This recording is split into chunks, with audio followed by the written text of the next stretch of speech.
श्री हरि बोलो ग्रंथराज श्रीमद् भगवद गीता जी की जय। नमस्कार दोस्तों, श्रीमद् भगवद गीता के दिव्य ज्ञान से सजी इस श्रृंखला में आपका स्वागत है। आज हम अध्याय 6 के श्लोक 34 पर चर्चा करेंगे, जहां भगवान श्री कृष्ण अर्जुन को आत्मनियंत्रण और ध्यान के महत्व का पाठ पढ़ाते हैं। आइए इस दिव्य ज्ञान को समझें और अपने जीवन में उतारें। पिछले वीडियो में हमने अध्याय 6 के श्लोक 33 पर चर्चा की थी, जहां अर्जुन ने भगवान से आत्मसंयम के मार्ग में आने वाली कठिनाइयों पर सवाल पूछा था। अगर आपने वह वीडियो नहीं देखा है तो जरूर देखें।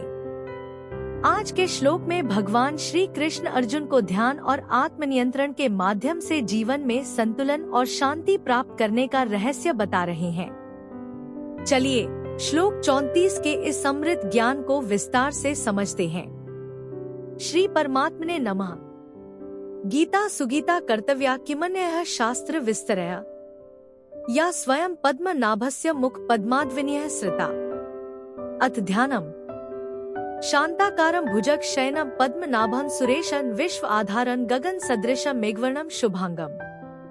लक्ष्मी कांत कमल नयन योगिभिः ध्यान गम्यम वंदे विष्णु भव भयहरम सर्व लोकैकनाथम।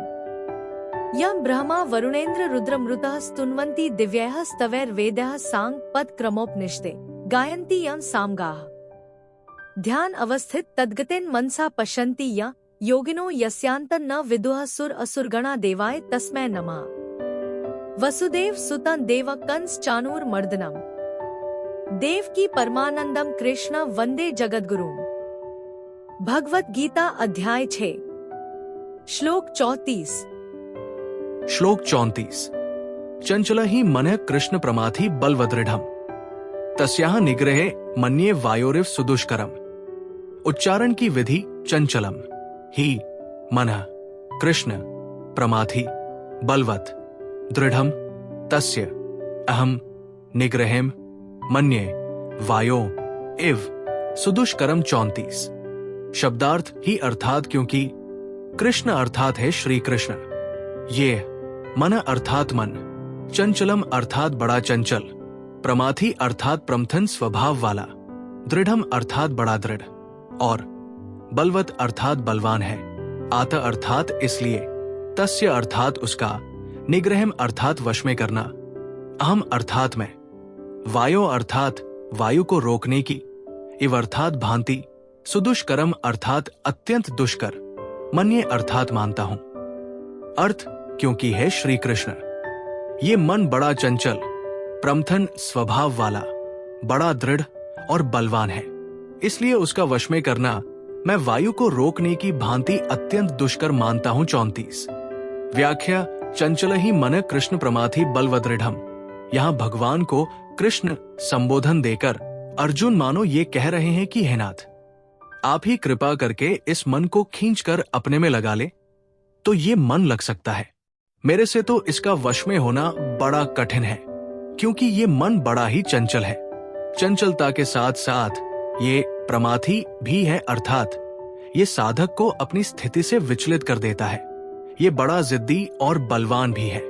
भगवान ने काम, कामना के रहने के 5 स्थान बताए हैं। इंद्रिया, मन, बुद्धि, विषय और स्वयं।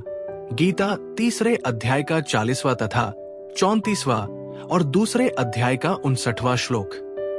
वास्तव में काम स्वयं में अर्थात चिज्जड़ ग्रंथि में रहता है और इंद्रिया, मन, बुद्धि तथा विषयों में इसकी प्रतीति होती है।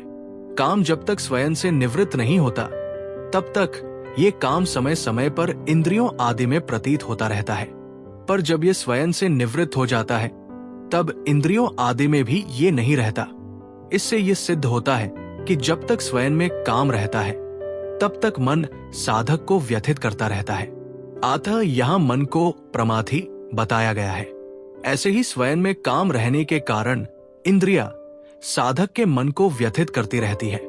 इसलिए दूसरे अध्याय के 60वें श्लोक में इंद्रियों को भी प्रमाथि बताया गया है। इंद्रियाणि प्रमाथिनी हरंती प्रस्भमन। तात्पर्य ये हुआ कि जब कामना मन और इंद्रियों में आती है तब वो साधक को महान व्यथित कर देती है, जिससे साधक अपनी स्थिति पर नहीं रह पाता। उस काम के स्वयं में रहने के कारण मन का पदार्थों के प्रति गाढ़ खिंचाव रहता है। इससे मन किसी तरह भी उनकी ओर जाने को छोड़ता नहीं, हट कर लेता है। अतः मन को दृढ़ कहा है। मन की ये दृढ़ता बहुत बलवती होती है, अतः मन को बलवत कहा है। तात्पर्य है कि मन बड़ा बलवान है, जो कि साधक को जबरदस्ती विषयों में ले जाता है। शास्त्रों ने तो यहाँ तक कह दिया है कि मन ही मनुष्यों के मोक्ष और बंधन में कारण है। मन एव मनुष्याणा कारण बंध मोक्षों। परंतु मन में ये प्रमथनशीलता, दृढ़ता और बलवत्ता तभी तक रहती है जब तक साधक अपने में से काम को सर्वथा निकाल नहीं देता। जब साधक स्वयं काम रहित हो जाता है, तब पदार्थों का, विषयों का कितना ही संसर्ग होने पर भी साधक पर उनका कुछ भी असर नहीं पड़ता।